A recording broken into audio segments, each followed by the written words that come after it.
Good morning, students. Now, today we will study about crop production. That is first chapter of Standard 8 Science book.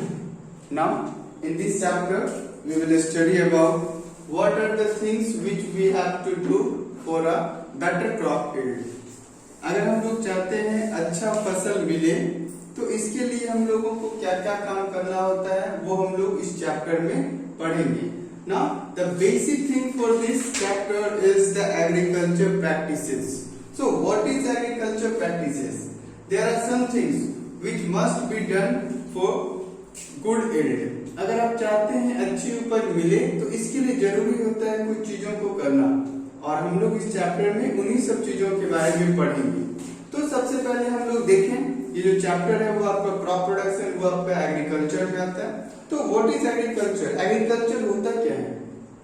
अगर हम agriculture को define करें, it means the branch of science that deals with growing plants and raising livestock for human uses are human use is called agriculture. It means अगर हम लोग इस जगह पर देखें, तो यहाँ पर जो हम लोगों को देखने के लिए मिलता है वो आपका क्या मिलता है? यहाँ पे दो वर्ड हम लोगों को देखना है, growing plants and raising live stock. It means इस जगह पे हम लोगों को दोनों काम के बारे में देखना है.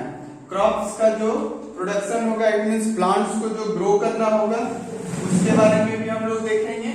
और जो आपका लाइव स्टॉक्स है, लाइव स्टॉक्स का जो ग्रोथ है, तो लाइव स्टॉक्स में क्या क्या चीज आता है? जितना भी पालतू जीव हम लोग जो पालते हैं, जो आपका कृषि से रिलेटेड होता है, जैसे काऊ हो गया, हॉर्सेस हो गया, ब्लॉक्स हो गया, ऑक्सेस है, तो ये सारा जो हम लोग पालते हैं ये आपका लाइव स्टॉक्स में आता है. और ग्रोइंग प्लांट्स में हम लोग जनरली क्रॉप्स के बारे में देखेंगे.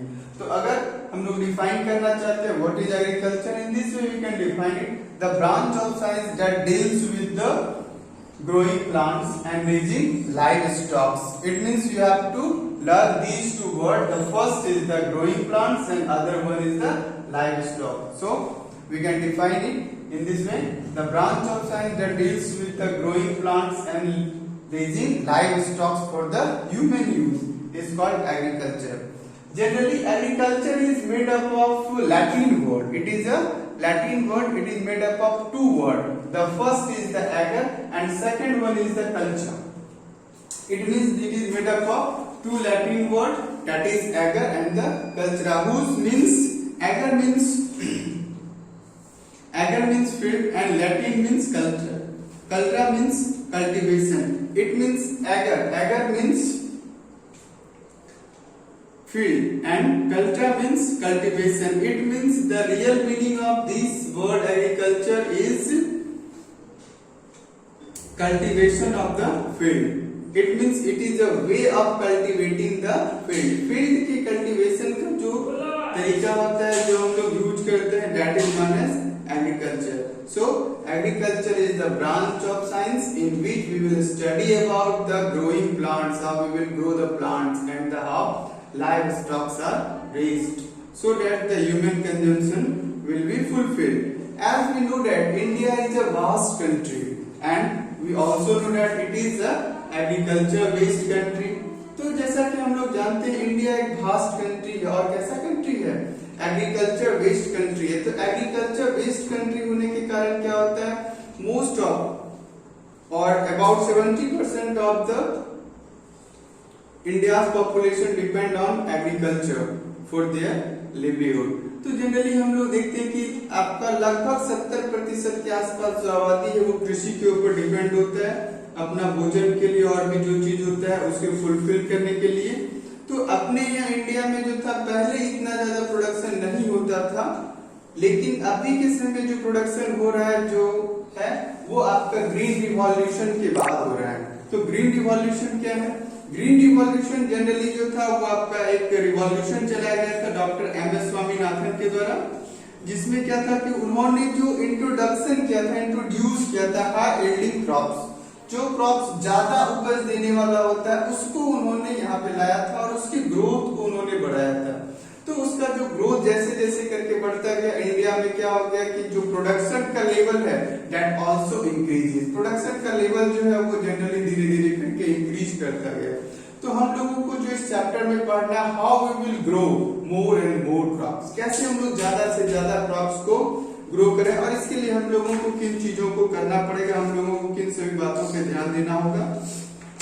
तो हम लोगों को इस चैप्टर में इसी के बारे में पढ़ना है। तो जनरली हम लोग यहाँ पर जो देखते हैं कि फार्मर जो है वो अगर सेम टाइप ऑफ प्लांट्स को एक ही फील्ड में लगाता है, that is known as crop. So what is the crops? When plants of the same kind, here we have to focus on these words. When plants of the same kind are grown and cultivated at one place on a large scale, it means same kind plant grown on a large scale. Same kind plant grown on a large scale, that will be the crop. अगर आप generally crop को define करना चाहे, crop के बारे में आप चाहते हैं, तो आपको इतना सा याद रखना चाहिए, when the plant of same kind grown on a large scale, अगर एक ही तरह के फसल को, एक ही तरह के पौधों को हम लोग लार्ज स्केल पे लगाएंगे तो वो आपका क्रॉप कहलाता है। क्रॉप को अगर हम लोग क्लासिफाई करें, crops are mainly of 4 types. Crops को हम लोग जो है वो क्रॉप्स के आधार पे देखेंगे तो 4 तरह का होगा, that is the food crops, cash crops and plantation, that is the third, and fourth is the horticulture. Now here we will study about these 4 types of the plant. What are these 4 types of the plant? The first is the food crops. What do you mean by food crops? It is the crops that is used for the food, just like rice, wheat, maize,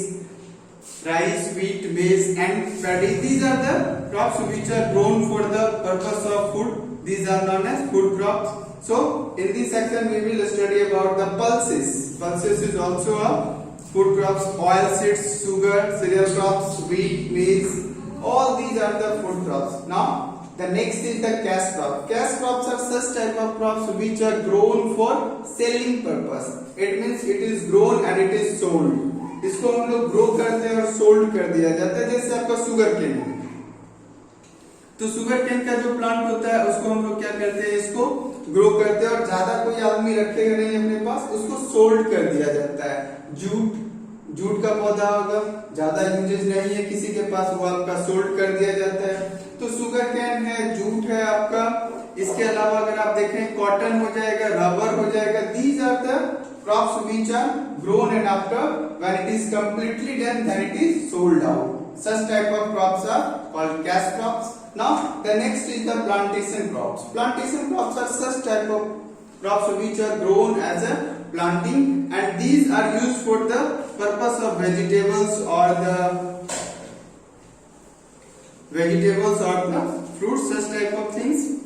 Generally it is also rubber, tea, coffee, spices. Rubber, tea, coffee, spices, these are the plant which come on this category. And now the last is the horticulture plant, horticulture crops. These are the crops in which we will see that the medicinal plant, herbs, nuts, fruits, vegetables, these are come in the category of horticulture crops. So horticulture crops means fruits, vegetables. Plantation means rubber, tea, these are comes in the category of plantation. Cash crops, jute, sugar cane.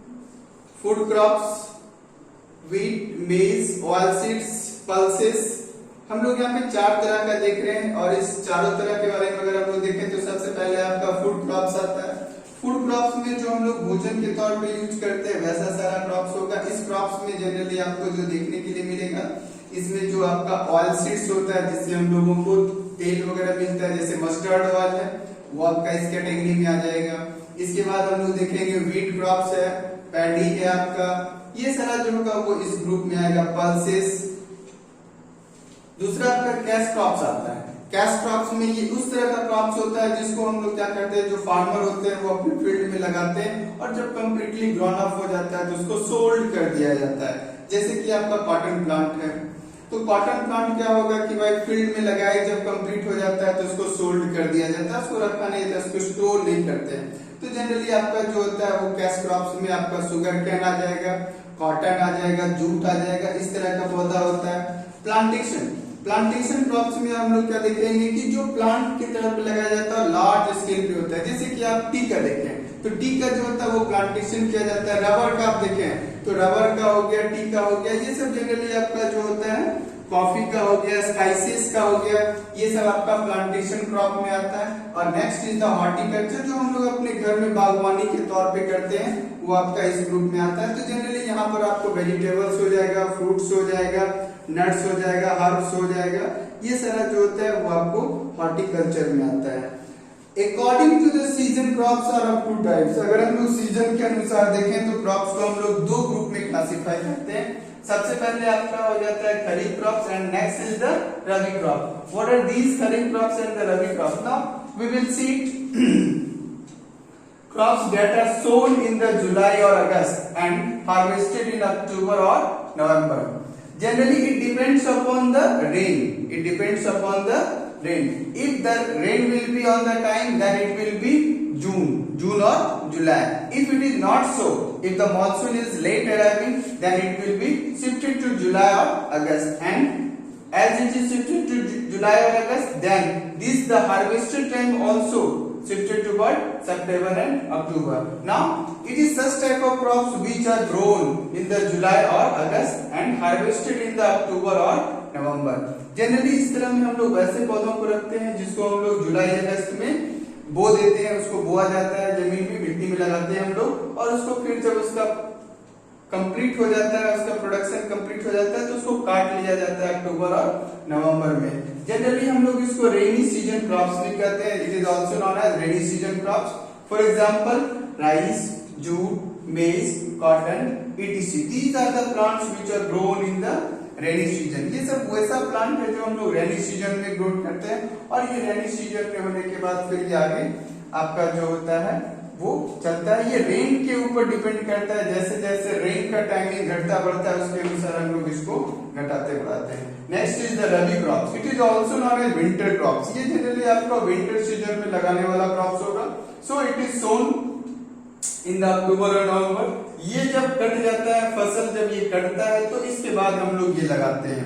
तो ये आपका जो है वो अक्टूबर नवंबर में लगाया जाता है और फिर मार्च अप्रैल तक में ये कट जाता है। इसका आप सबसे अच्छा एग्जांपल अगर आप चाहें तो व्हीट को देखिए, और इसका सबसे अच्छा एग्जांपल देखना है तो आप राइस को देखिए। हम लोग जनरली अपने फूड में जो है वो दो तरह का भोजन लेते हैं, एक आपका राइस होता है और एक आपका व्हीट होता है, जो ज्यादातर लोग यूज करते हैं हम लोग अपने डेली लाइफ में। तो इसमें से जो राइस होता है it is generally grown in the rainy season. Rice for rainy season and wheat for winter season.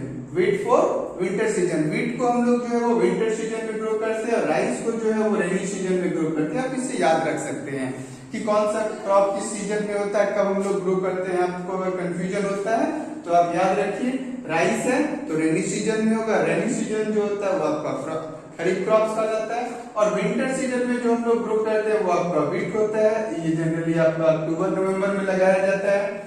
तो रबी क्रॉप्स को हम लोग विंटर सीजन क्रॉप्स भी कहते हैं। इसमें आपका व्हीट आएगा, मस्टर्ड आएगा और पी आएगा। इसके अलावा और भी हम लोग बहुत सारा लेते हैं यहाँ पे।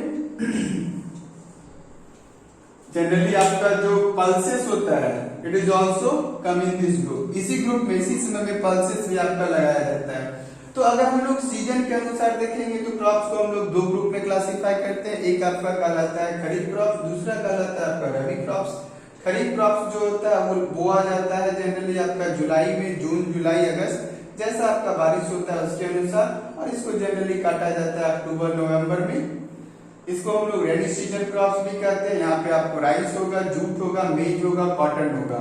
अब यहाँ पे सोचने वाली बात है, why these crops are grown in the rainy season? Why rice is grown in the rainy season? Rice को क्यों ग्रो करते हैं हम लोग रेनी सीजन में? यहाँ पे आपको सोचना है, think over it. Now the next winter. Winter में जो हम लोग ग्रो करते हैं वो आपका रबी क्रॉप्स होता है। वो अक्टूबर नवंबर में लगाते हैं, मार्च और अप्रैल में काट लिया जाता है उसको।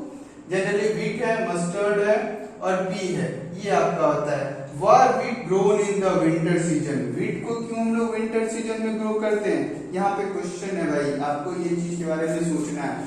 तो जनरली हम लोग यहाँ पे देखेंगे तो इसका आंसर क्या मिलेगा? Rice is a crop, it is such type of crop which need a large amount of water.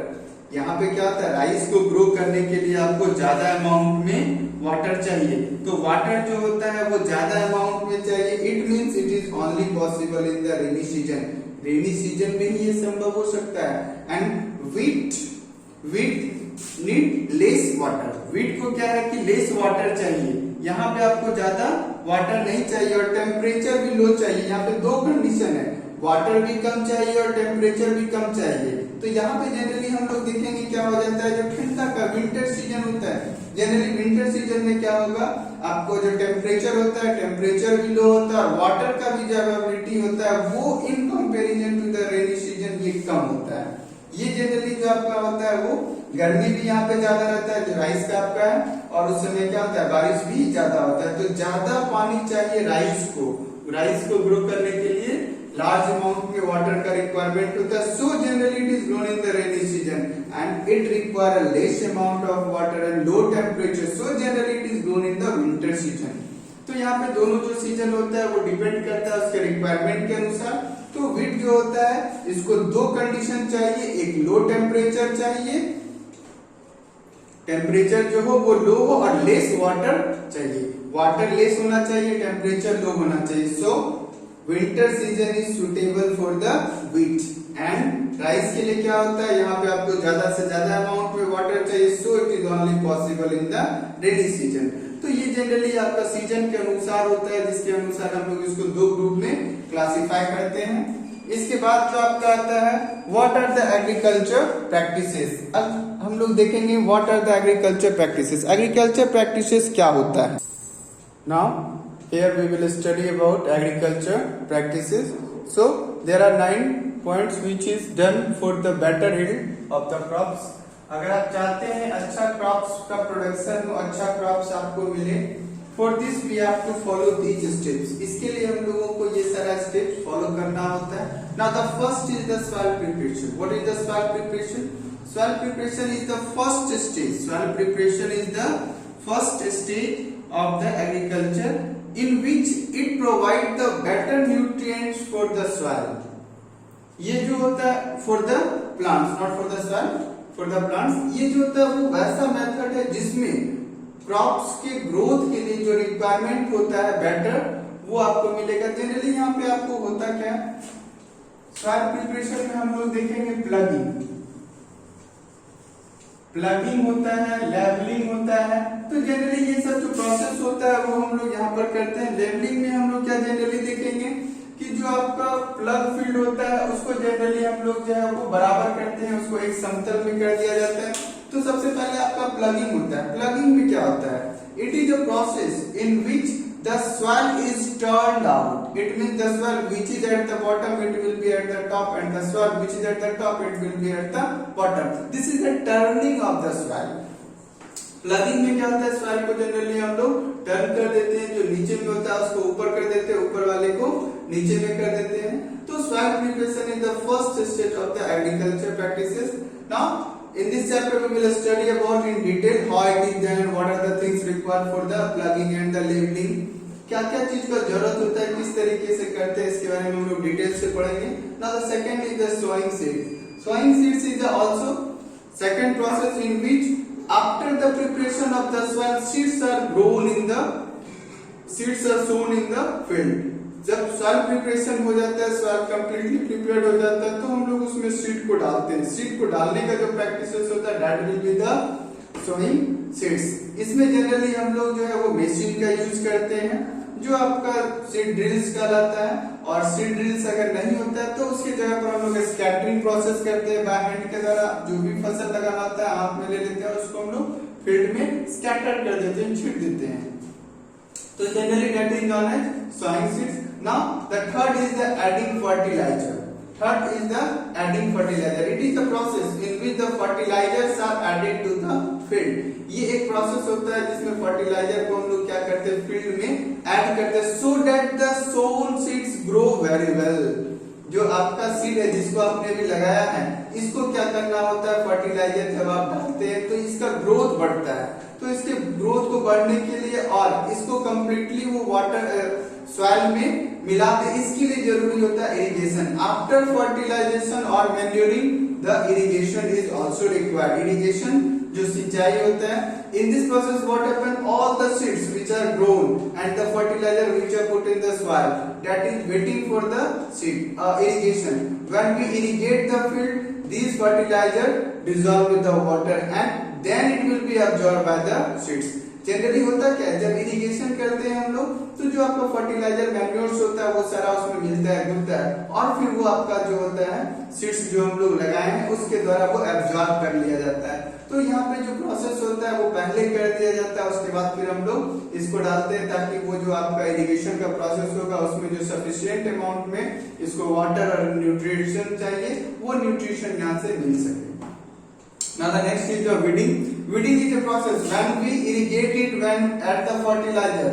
When we irrigate the field and when fertilizer is added, then the unwanted plants also grown in the field. वहाँ पे क्या हो जाएगा, unwanted plant जो वो भी grow कर जाएगा and weeds are the unwanted plant which are grown in the crops. Crops के बीच में जो आपका अनवांटेड प्लांट ग्रो कर जाता है वही जनरली आपका वीड्स कहलाता है। And weeding is the process in which the weeds are remove from the plant crops. Crops के बीच से क्रॉप से जो हम लोग सीड्स को वीड्स को निकालते हैं, तो वीड्स को निकालने का जो प्रोसेस होता है that is known as weeding. तो वीडिंग जो है वो आपका क्रॉप्स के बीच में से अनवांटेड प्लांट्स जो है उसको रिमूव करने का प्रोसेस होगा। Now the next is the crop protection. It is a major things in which what is done, as we have seen that the unwanted plants are removed from the crops. Unwanted plants को remove किया जा चुका है, but there are some pests, some insects which also grow on the plant and it also damage the plant. ये भी plant को damage करता है। तो जनरली इसको रिमूव करने के लिए हम लोग जो यूज करते हैं वो आपका पेस्टिसाइड्स होता है, इंसेक्टिसाइड्स होता है। तो पेस्टिसाइड्स और इंसेक्टिसाइड्स का जो यूज होता है that is known as crop protection, ये कहलाता है आपका crop protection. And next is the harvesting. Harvesting is also process in which the cultivated crops are harvested or it is cut from the,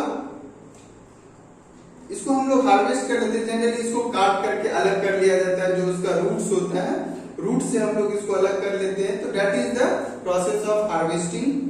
and next is the threshing. It is the process in which the harvested crops are removed from the chaff and the stalk. जो इसका grain होता है, जो इसका दाना होता है उसको उसके स्टैल्प से हटा लेते हैं, that is known as threshing.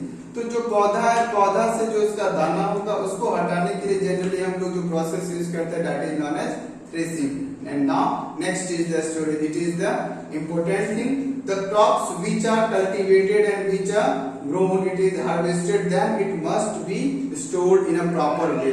The proper storage is also required for this. Now in this chapter we will study about all of these things in the detail. हम लोग इस चैप्टर में ये सभी के बारे में डिटेल से पढ़ेंगे। हम लोग आज तक यहाँ तक रखते हैं, फिर नेक्स्ट डे जो है वो हम लोग का नेक्स्ट क्लास जो होगा उसमें हम लोग आगे का जो पढ़ाई है उसको हम लोग कंटिन्यू रखेंगे। आज के लिए हम लोग इतना ही रखते हैं।